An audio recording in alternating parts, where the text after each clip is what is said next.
我是赵少康，欢迎你来到 TVBS 少康战情室。在我们现场特别来宾，好久不见的沈富雄委员、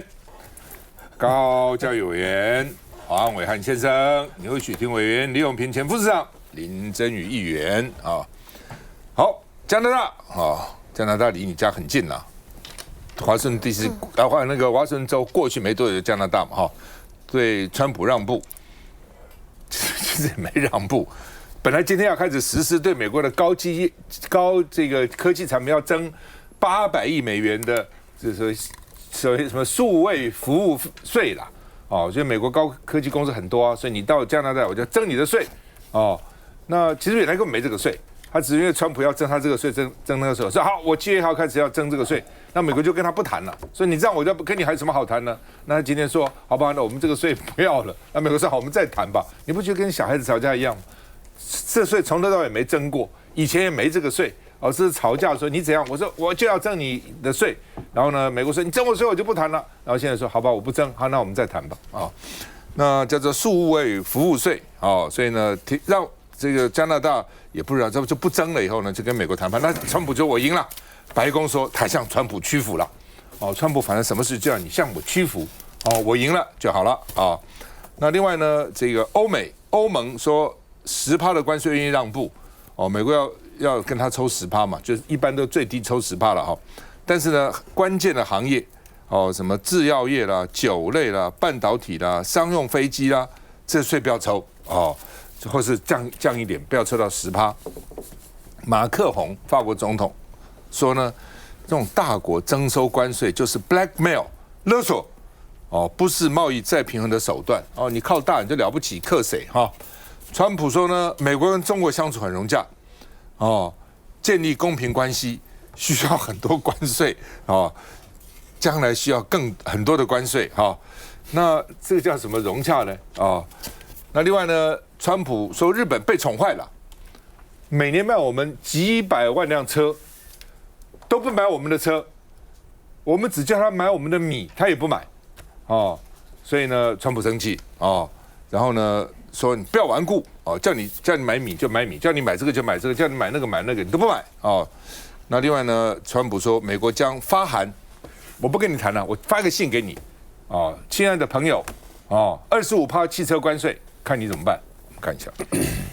加拿大原定从星期一开始对亚马逊、Meta、谷歌和苹果等美国大型科技公司开始征收数位服务税。不过，就在第一批税收开征前几个小时，加拿大宣布撤回相关措施，以重启美加贸易谈判。Prime Minister Carney in Canada caved to President Trump in the United States of America. Every country on the planet needs to have good trade relationships with the United States, and it was a mistake for Canada to vow to implement that tax. 距离美国重启川普对等关税剩下8天，白宫经济委员会主任哈塞特表示，在加拿大让步后，白宫可能要求其他国家取消数位服务税作为谈判的一部分。哈塞特指出，川普的经贸团队已经和多国谈妥架构，一旦川普力推的大而美税改法案如期在7月4号通过，白宫将展开马拉松式会议，逐一检视各国协议，再由川普敲定对每个国家的新对等关税税率。They are finalizing these agreements, and you'll hear from the president and his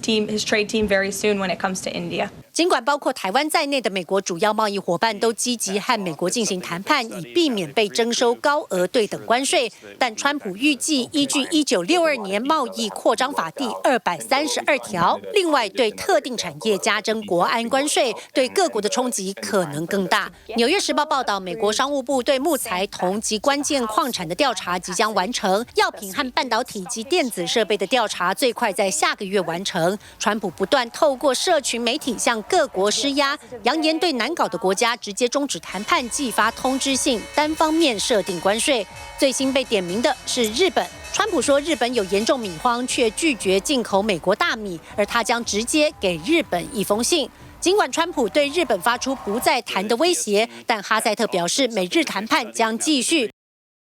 最近台湾米好像外销了蛮多到日本去的哈，因为台湾很多米的品种是根据日本品种来改良的哦。那美国的米呢，其实日本米是比较好吃的，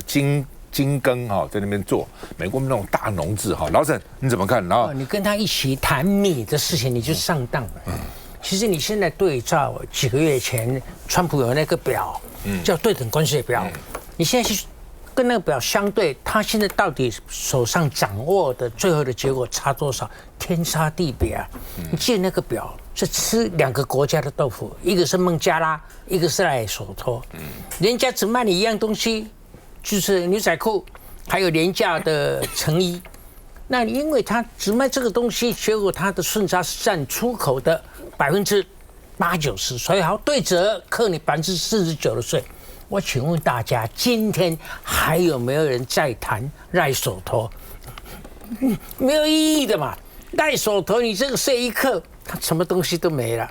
所以今天我觉得啊，到底最后的结果会怎么样？世界可以分成几个不同的集团。英国没事，因为老美跟英国其实是血浓于水的感情，非常的深厚，什么都可以谈，都好谈了啊。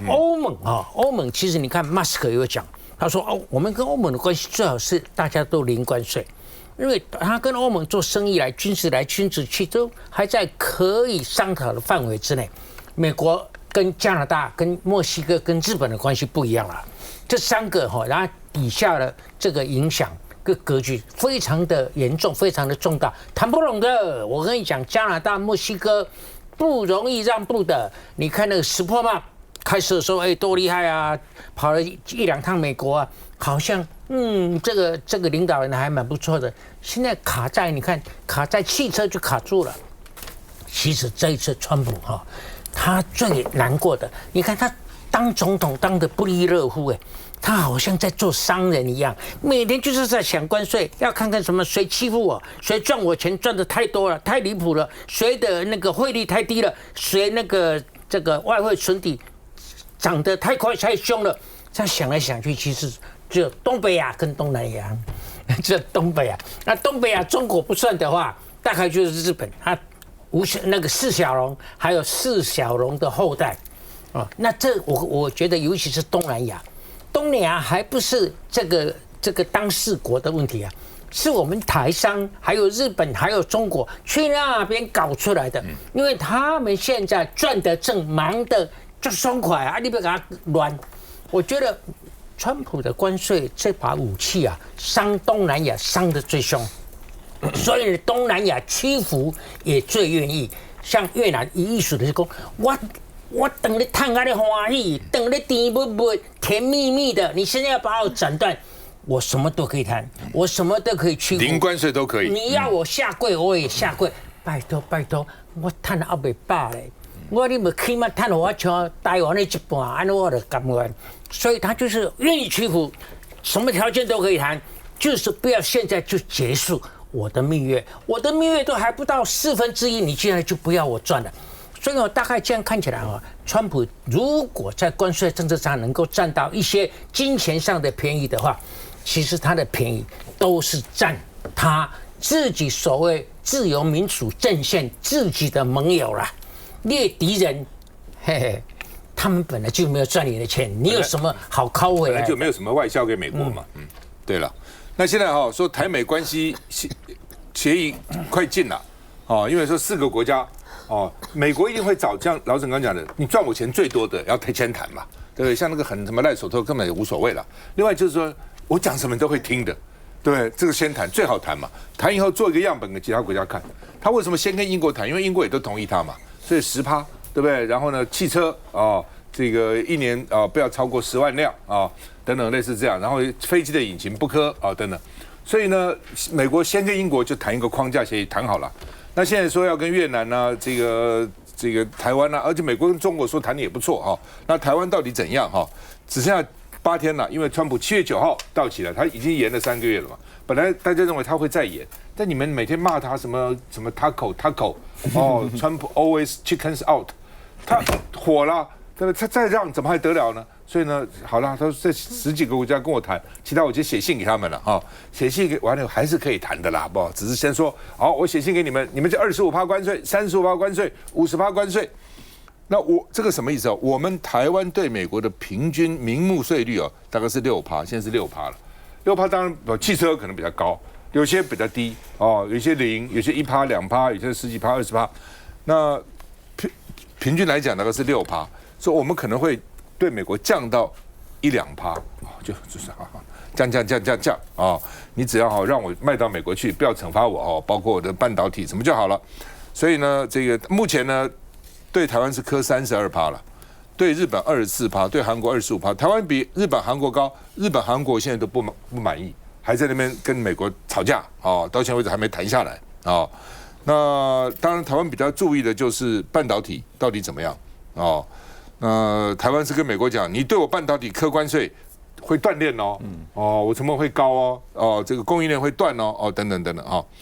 那另外呢，这个白宫就说鲍尔，你这个坏蛋，叫你降息你不降哦，我川普比你聪明，比你懂汇率哦，你比你懂利率，你就是不降哦，你要大降哦。他说呢，你看看哦，这么多国家。台湾、日本、韩国、纽西兰、澳洲、丹麦、泰国、瑞士、加拿大、中国、英国都很低啊，都比美国低。老沈刚刚讲他一个表，他又拿出一个表来了哦，全世界中央银行的利率哦，画到这里哦，他说 should be here， 这美国利率应该就是这样，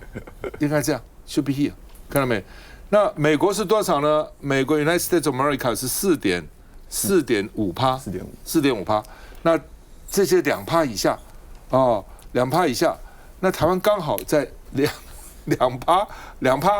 湾刚好在2%，其实不止了，你在买房子贷款现在不是2%，但就看到这里，就是美国不应该比这个更高，应该这样，就骂这个鲍尔哈，那鲍尔就不理他哈，所以呢，川普每天骂他，而且说我一辈要提名谁，先威胁你哈，就变成这样。那小牛怎么看？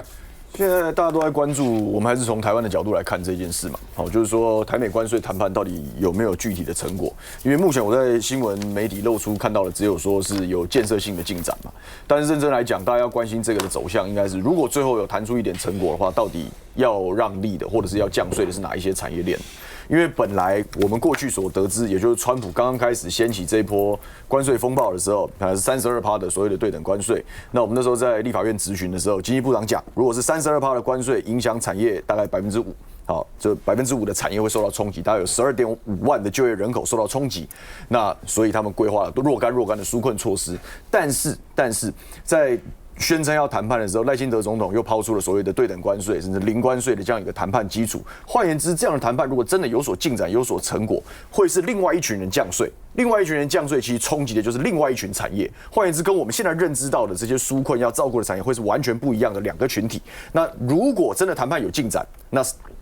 到底哪些产业受到多少冲击？这样的冲击我们能不能承受？我觉得这是国人要有心理准备，要去做审慎思考的。为什么像人家讲说产业结构也蛮类似的？为什么日本、韩国都在负隅顽抗？因为如果我们的部分本来有需要关税，它存在一定有道理嘛，我们一定要保护我们的国内就业的这样的一个机会。如果说在零关税或者所谓对等的情况之下，通通让掉了，对国内的冲击的想象，搞不好会超过这个32%本来关税的这个冲击。那对这样的就业的影响，对国内经济的影响，这个我们的配套措施到底准备好了没有？我想是比较重要的。你可以看世界各国，你看欧盟说10%我可以接受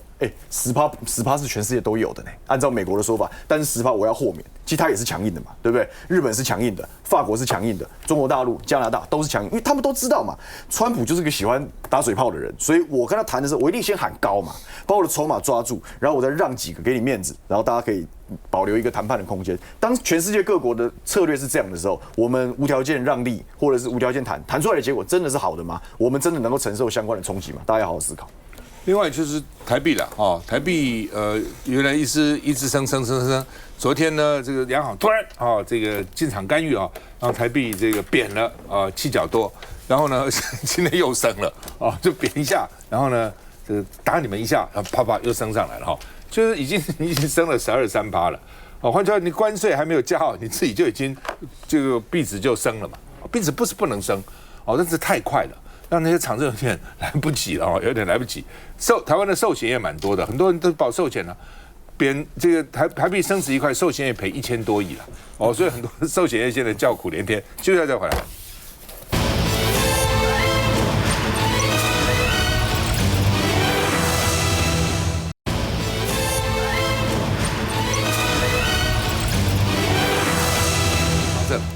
好，现在要举行汉光演习，要演习10天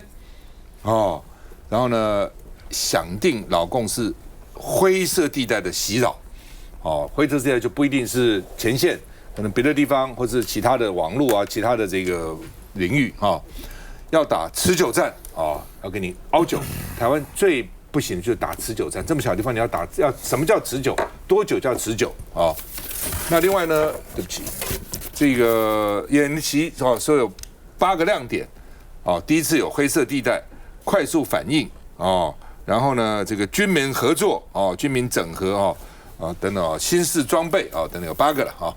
那另外呢，这个从7月9号到12号是一阶段，13号一个阶段，14到18号一个阶段，每次有每次的想定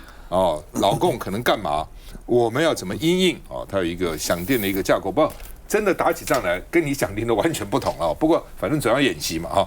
那另外而且每次战争都不一样我们常研究战术是上次怎样，下次跟上次也不会一样那另外呢，最近不是你在抓那个拍吗？网拍说你是匪谍你是什么一大堆吗？那国防部又很怕，国防部很希望你去拍拍的要替他宣传大家都不拍，他给谁看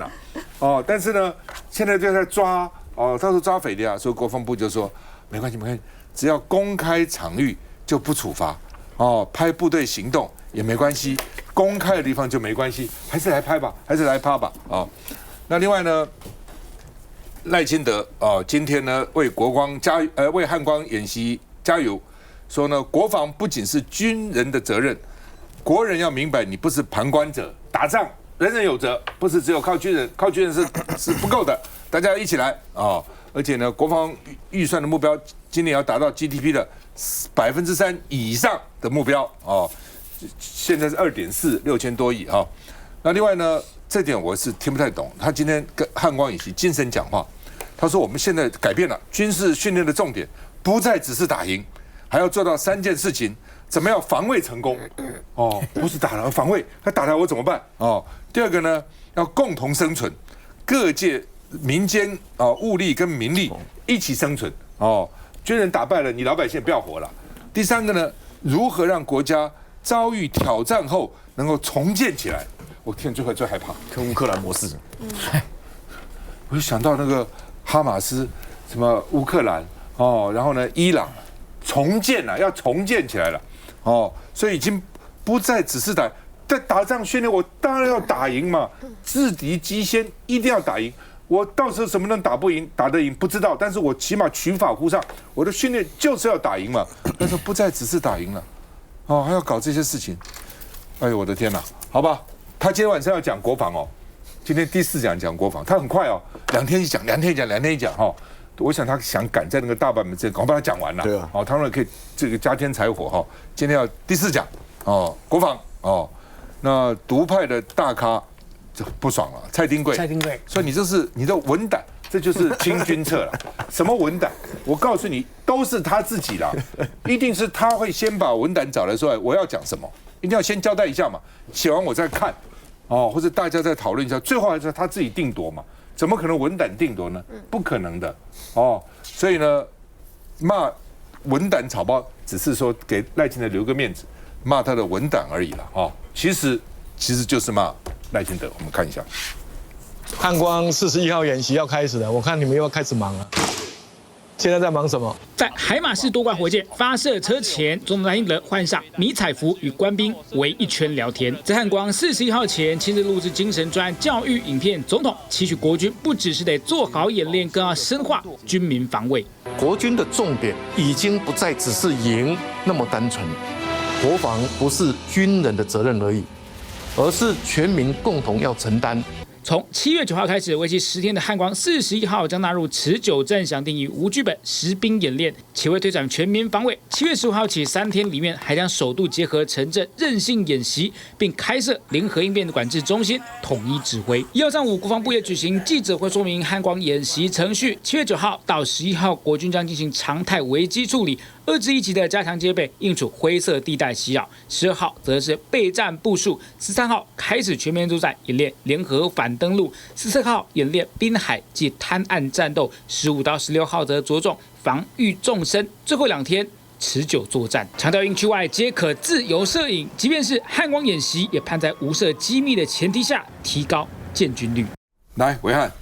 先讲那个什么西子湾拍摄啊，怎么制止的？到现在为止，国防部没有说不能拍，甚至连国防部长在立法院讲说，新竹空军基地有人在拍，那起降，他都还讲可以。我们有个要塞堡垒法，这个军事基地是不能拍的。可是呢，如果你不是为了要探视军情，比如说像我们台北市的那个松山机场好了，它是一个军民两用机场，里面其实也有军机，好，或者是空军1号。那很多人都在那边看那个起降啊，有没有问题？没有问题嘛。第二，现在目前都已经一般卫星都能够放大，军事卫星那更清楚，所以不用因为我现在显然是有一些人自己觉得说我们要制止，路上有人对自强隧道不知道是不是5迷啦，好，说5月天有一首歌哈，但是你看到有人在那边拍，你为什么要拍？那捷运上滑车，你为什么要滑车？都不知道是谁发起的，这个基本上根本没有人要求要这样做。第二，赖总统现在讲的那个，其实如果你把它解读的意思就是要做好。就是应战的准备，而且不可能打赢解放军，但是要共同生存以后，然后这个战后重建，然后不是为了想赢，是要撑下来，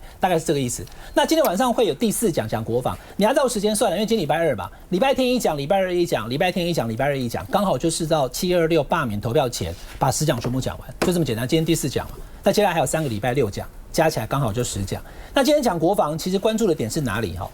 应该就是国防的那个预算 GDP 3%，他应该会讲到，他现在目前我们已经3%。那观众朋友，因为大概1个多礼拜前哈，那个川普跟北约的盟国，包含泽伦斯基都有去，好，他们在海牙一个聚会里面已经讲到5%了。所以虽然那是2035年，那我们未来是不是也到5%？那数字算给大家听，就是1兆3000亿。如果这个数字来算的话，1年花1兆3000亿的国防预算，能不能让政府运作正常？第二个。北约的国家是讲说5%是归5%，但不是全部都军事，它有1.5%是道路啦相关的民防，好，所以是3.5%跟1.5%。那我们可不可以也比照这个？因为如果未来美国跟我们要求要提高军费的话，5%会是一个方向，而不只是现在目前7800亿一年的3%，而是1兆3000亿的5%。我认为欧洲根本在骗他了。我认为了，因为2035年才开始，对，现在才2025，你川普总统干多久？你是不是4年3年就下台了？我先让你爽嘛，10年以后我再想办法，10年后我这个逐步达成。10年是怎么样？而且现在参加北约会议是10年以后也都不在了，就答应你一下，让你高兴一下。另外呢，5%里面的3.5%才是真的啦，1.5%什么网路啊，什么乱七八糟其他东西，那个其他都混在里面，什么东西跟国防无关，什么都跟国防有关啊，对，我可以讲这是跟国防有关啊。川普就好大喜功。他只要满意了，你们同意我，他就高兴了。一高兴呢，细节也没有那么样看了。他现在看起来就这样嘛，重重的出击，快速的撤回，然后大大的满意，说我赢了，就变这样。那永碧，其实啊，这个国防预算要调到3%、GDP 3%以上，我想大家现在心里都有准备了啦。虽然大家并不高兴可是多多少少呢，我觉得这个并不太在台湾社会变成一个议题。只是说你民进党你最喜欢抱美国大腿以外呢，你另外最喜欢讲的就是日本。日本连他的国防预算调到他自己 GDP 的2.5%呢，日本首相都不同意耶。都认为说这个不能讨论，没办法。那我觉得台湾让步的太快呢，你以后就会后患无穷，这是第一件事情。第二件事情我觉得一个政府最令人讨厌的就是说一套做一套。刚才暐瀚有解释说，这个汉光演习，国防部出来说你那些军事设施只要不是这个演习的区域或者拍到军营没事没事，大家不要怕。可是大家为什么心里还是很埋怨呢？因为很简单，不管你说去骚扰拍西子湾的那些这个不管叫做青岛啦或者是某些这个酸民网民或者是去制止拍自强隧道这些人，问题是你拍了闹出争议以后，我们的政府完全没有人出来说。你们这样骚扰民众是不可以的。拍摄西子湾没有问题，拍摄自强隧道没有问题，除了台北市长蒋万安出来骂以外，那更严重的是，之前有一个女生，只不过站在街口拍街景，她要记录她的生活，她就被人家来关切说：“你是不是有问题？”结果那个女生明明是一个台湾人，后来还被国安单位发函去讯问呢。所以你说这个政府是不是说一套做一套？你表面说没关系，结果呢有关系，然后呢人家真的有关系，被酸民网民被青鸟骚扰了以后，你就坐视不理，全部就是为了来搞你的这个大罢免。那说真的，国防部这次为什么一定要明讲说你可以拍摄？他的意思说不罚，其意思就是鼓励你去拍拍军营拍这个非这个演习设施。为什么？因为他要建军律啊。他为什么要建军律？因为他汉光演习要创造对总统有那个赖清德有一个交代，说你看我们到处10天9夜我们都有很多的这些这个演练然后大家都在动员，他要很多人拍摄跟注意这个事情。好，那你想想看，那你今天你民进党，你为了大罢免你不去制止青鸟那种逻辑有多可恶？你实际汉光演习，大家在路上跑来跑去，军队走来走去的部分，你让大家拍摄没关系，然后一个西子湾的度假的地方，然后你去拍摄，你说这个有关系？那这样子是不是真的双重标准、口是心非，真的很可恶？好吧，赖清德现在搞这个团结国家10讲了哈，那今天晚上讲国防变第4讲，速度非常快。那我们就想说，你真的有团结国家吗？他前3讲讲完了，真的有团结吗？你没有觉得他有团结吗？社会是更团结还是更对立呢？还是更仇视呢？《纽约时报》评论说，赖清德的团结思想暴露台湾3个分歧。哪3个分歧呢？台湾在身份认同、跟中国大陆的紧张关系及维护国家安全3方面，原来这么分歧。你不讲大家这也知道了，但是没有像现在这样，你把它讲出来以后呢，搞得更对立、更分歧所以《纽约时报》说，会不会给北京加大对台湾军事施压的借口？我觉得是不会了，这跟他借口无关了。但是我就讲说，赖清德他根本不是真的要团结台湾，他团结什么台湾？他为什么讲这些东西？他根本是团结他那个这个极端派，他那个极端台独分子，他要团结他们想要在大罢免的时候用他们来点火了。需要再回来。